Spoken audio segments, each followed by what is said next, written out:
Super ওভারে রিশাদকে না দেখে অবাক হয়েছিল ওয়েস্ট ইন্ডিজ নিজেও। সুপার ওভারে রিশাদ হোসেনের ব্যাটিংয়ে না নামা এখানে যেন একটা রহস্য রয়ে গেছে। বাংলাদেশে ইনিংসে শেষ ওভারে আকিলের ওভারে থেকেই তিনি 16টা রান করেছিল। তারপরও রিশাদকে কেন নামালো না এই প্রশ্ন বাংলাদেশের গ্রামে গঞ্জে আনাচে কানাচে সব জায়গায়। কেন কেন তাকে নামানো হলো না? রিশাদ হোসেন 14 বলে যেখানে 39 রান করেছিল, আকিলের শেষ ওভারে 16 রান করেছিল রিশাদ হোসেন। অথচ টাইয়ের পর সুপার ওভারে যখন 11 রান দরকার ছিল সেই রিশাদকে ব্যাটিংয়ে নামায়নি।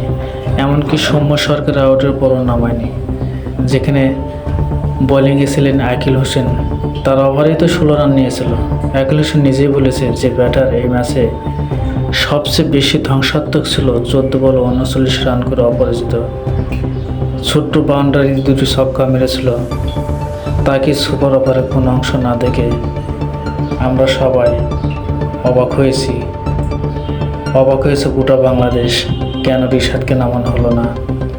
এই অধিনায়ককে আমরা দেখতে চাই না।